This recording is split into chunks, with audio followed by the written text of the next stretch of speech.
तो एक बार आप सभी का स्वागत है। बड़ी अपडेट आप तक पहुंचा रहे हैं, जहां पर आपको बता दें कि अतीक अहमद अब पहुंच चुका है प्रयागराज। यूपी पुलिस का काफिला लेकर अतीक अहमद को फिलहाल प्रयागराज पहुंच चुका है। इधर नैनी जेल में पूरी तरह से तैयारी है अतीक अहमद को रखने की, साथ ही जहां पर पूरी तरह से पुलिस की सुरक्षा व्यवस्था मजबूत है। तो वहीं आप ये तस्वीरें देख रहे हैं, जहां पर आपको बता दें कि प्रयागराज जेल लाया जा चुका है अतीक अहमद को। उत्तर प्रदेश पुलिस का ये काफिला, जिसमें पूरी तरह से पुलिस की सुरक्षा व्यवस्था में मजबूती के साथ यहां पर 2 ब्रज वाहन के साथ अतीक अहमद प्रयागराज पहुंचा है। और यहां पर अब पूछताछ उमेश पाल हत्याकांड से लगाकर हर एक मामले की यहां पर अतीक अहमद से होगी। साथ ही अतीक अहमद के भाई अशरफ को भी यहां पर लाया गया है।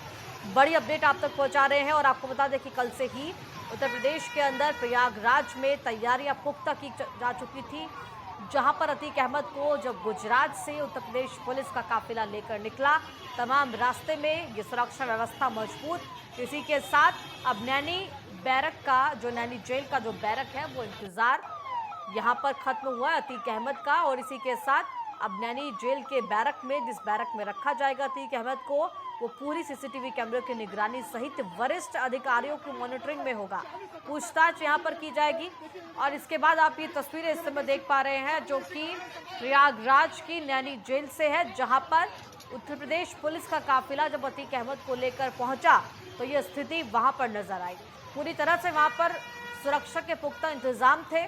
और किस तरह से आपको बता दें कि यहाँ पर अब उत्तर प्रदेश के अंदर हर एक हिसाब अतीक अहमद और साथ ही सभी करीबियों का भाई समेत यहाँ पर हर एक पूरे मामले को लेकर होता हुआ नजर आएगा। 24 घंटे वरिष्ठ अधिकारी मॉनिटरिंग करेंगे। जिस बैरक में रखा जाएगा अतीक अहमद को, कल 11 बजे आपको बता दें कि अतीक अहमद की पेशी होगी एमपी एमएलए कोर्ट में।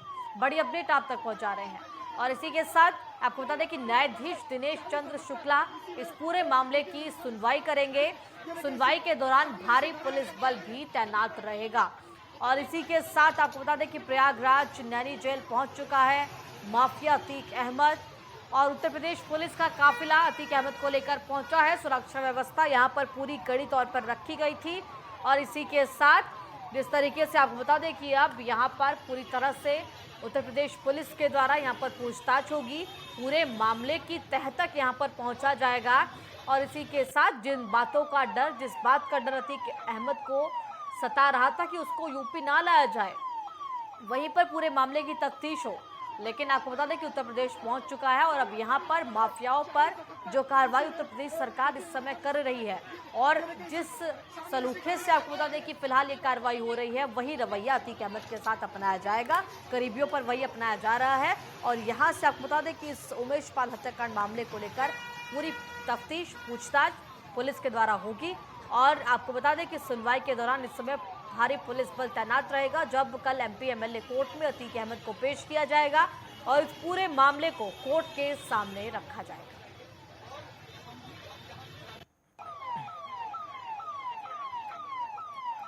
तो बड़ी अपडेट आप तक पहुंचा रहे हैं, जहां पर आपको बता दें कि ये तस्वीरें आप जो इस समय देख रहे हैं वो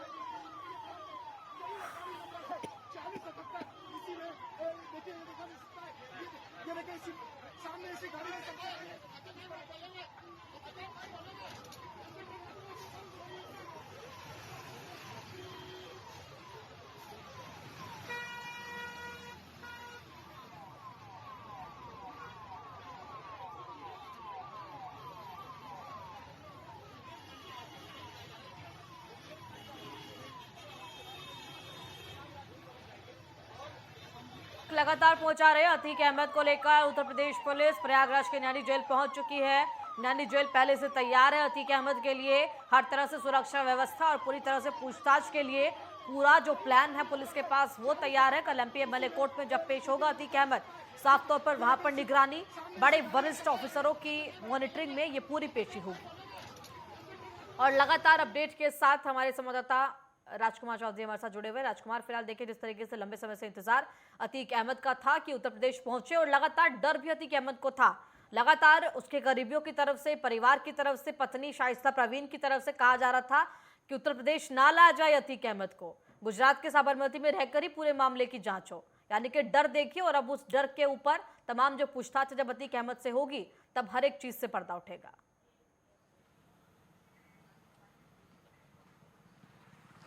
विकास विशाखा, जब भी किसी प्रदेश का निजाम बदलता है तो स्वाभाविक तौर पर नीचे का पूरा सिस्टम बदल जाता है। जी। और इस पूरे प्रकरण में अगर प्रयागराज की घटना को देखा जाए तो प्रयागराज की घटना को जिस तरीके से अंजाम दिया गया वो निश्चित तौर पर सरकार को बिल्कुल खुली चुनौती था कि एक वकील को उसके 2 सुरक्षा कर्मियों के साथ सरेआम भून दिया गया।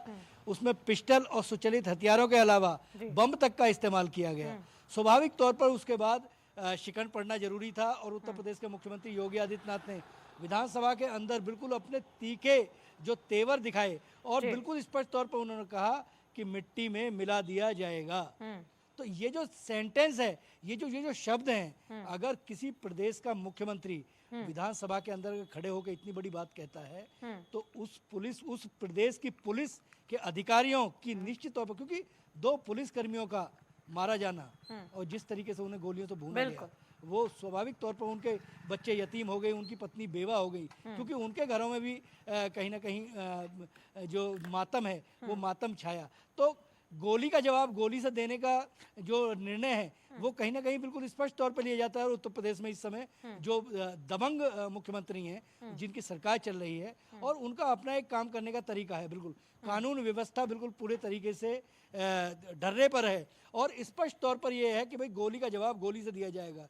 यदि सरकार को कोई चुनौती देगा तो उस अपराधी को बिल्कुल किसी कीमत पर बर्दाश्त नहीं किया जाएगा। इसी वजह से जो अतीक अहमद है और उनके परिजन हैं, चाहे उनके भाई की बात कर लें, चाहे उनकी पत्नी की बात कर लें, चाहे उनके और सहयोगियों, उनके अलावा उनके वकीलों की बात कर लें या फिर उनके शुभचिंतकों की बात कर लें जो पॉलिटिकल संरक्षण उन्हें कहीं ना कहीं देते थे, तो उनके चेहरे पर शिकन पड़ना बहुत जरूरी था। लेकिन क्योंकि कानून से ऊपर कुछ नहीं है, उत्तर प्रदेश की सरकार ने ये बिल्कुल स्पष्ट तौर पर दिखाया और 1214 किलोमीटर का जो सफर है उसको बिना पलक झपके उन्होंने पूरा किया। रात भर गाड़ी चलती रही लेके अहमदाबाद से और जहां गाड़ी रुकी वहां नैनी दिल जेल तक की प्रयागराज धड़कनें तक का भी जो तेज सफर हुई। है वो पुलिस कर्मियों ने तय किया और स्वाभाविक तौर पर एक कानून का राज कायम हुआ है और इससे एक मैसेज स्वाभाविक तौर पर गया है कि कानून के दायरे में रहना होगा। यदि माफिया बनने का प्रयास करोगे तो फिर बुलेट के लिए तैयार रहिए। बुलेट का जवाब बुलेट से ही दिया जाता है। उत्तर प्रदेश पुलिस का इस समय मनोबल पूरा बना हुआ है, क्योंकि जिस तरीके से समाजवादी पार्टी की सरकार की बात कर लें या पूरे इतिहास के पन्नों को अगर पलटने की बात कर लें तो ये अतीक अहमद वगैरह जो है कहीं ना कहीं राजनीतिक संरक्षण से ही विशाखा सामने आए हैं और ये होता हुआ जो दिख रहा है ये बिल्कुल कानून के दायरे में। बिल्कुल राजकुमार, कहीं ना कहीं यही देखिए जिस तरीके से उमेश पाल हत्याकांड का पूरा मामला रहा, वो उत्तर प्रदेश की न्यायिक व्यवस्था पर भी अपने आप में सवाल खड़े करना था। तो यहाँ पर कोई गुंजाइश नहीं थी कि सरकार और प्रशासन कोई किसी किस्म की यहाँ पर गुंजाइश छोड़े अतीक अहमद के लिए। फिलहाल तमाम जानकारी के लिए आपका बहुत